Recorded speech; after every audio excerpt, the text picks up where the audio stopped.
Hello everyone, Radhe Radhe, जय श्री कृष्णा। स्वागत है आप सभी का हमारे चैनल पर। जय श्री राम।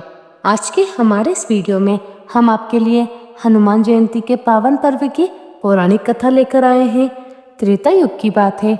अयोध्या नरेश राजा दशरथ अपनी तीनों रानियों के साथ सुखपूर्वक राज्य करते थे, परंतु उन्हें एक बहुत बड़ा दुख था कि उन्हें कोई संतान नहीं थी। संतान प्राप्ति के लिए महाराज दशरथ ने पुत्रेष्टि यज्ञ किया।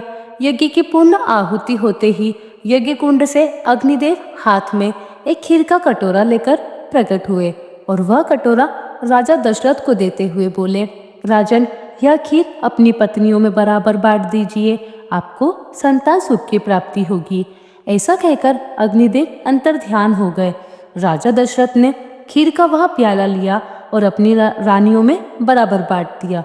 माता कौशल्या और माता सुमित्रा ने तो खीर ग्रहण कर ली, परंतु जैसे ही रानी कैकेयी खीर ग्रहण करने लगी, तभी एक चील वहां उड़ती हुई आई और उस खीर का कुछ अंश झपटकर अपने मुंह में लेकर वहां से उड़ गई।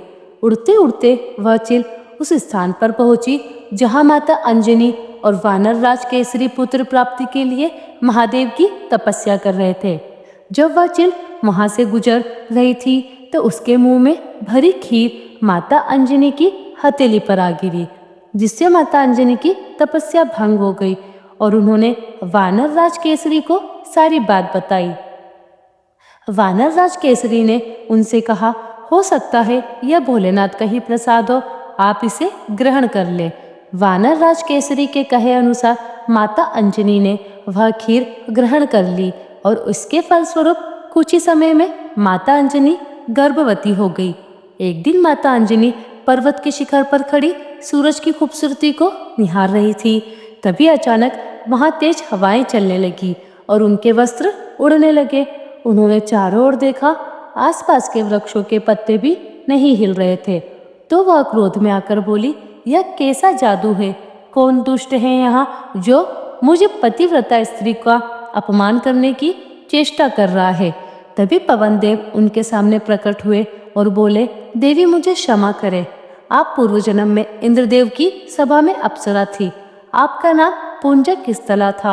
आप अत्यंत रूपवती थी, लेकिन आपका स्वभाव बहुत नटखट और चंचल था।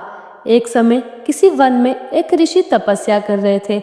आपके नटखट स्वभाव से भूलपूर्वक आपने उनके ऊपर फल फेंक दिया, जिससे उन ऋषि ने तपस्या भंग हो गई और वह आप पर क्रोधित हो गए और उन्होंने आपको श्राप दिया कि अगले जन्म में आप एक वानर बन जाएंगी। इसके बाद आपके क्षमा मांगने पर उन्होंने आपसे कहा कि वह अपना श्राप वापस तो नहीं ले सकते, परंतु आपको एक साथ ही वरदान दे सकते हैं कि उस रूप में आप एक तेजस्वी पुत्र को प्राप्त करेंगी, जो साक्षात महादेव का रूप होगा, जिसकी यश और कीर्ति के कारण आपका नाम युगों युगों तक जाना जाएगा। उसी वरदान से विवश होकर मैंने आपको स्पर्श किया है। अब स्वयं महादेव का अंश आपके पुत्र रूप में प्रकट होगा। इस प्रकार अंजनी पुत्र, वायुपुत्र, महाबलशाली रामदूत, केसरी सत, महावीर बजरंगबली हनुमान जी का जन्म हुआ। यह थी हनुमान जन्मोत्सव की छोटी सी कथा। आपको यह कथा का वीडियो कैसा लगा, कमेंट बॉक्स में ज़रूर बताइएगा। हमारे चैनल को सब्सक्राइब करना ना भूलें। मिलते हैं आप सभी से अगली वीडियो में।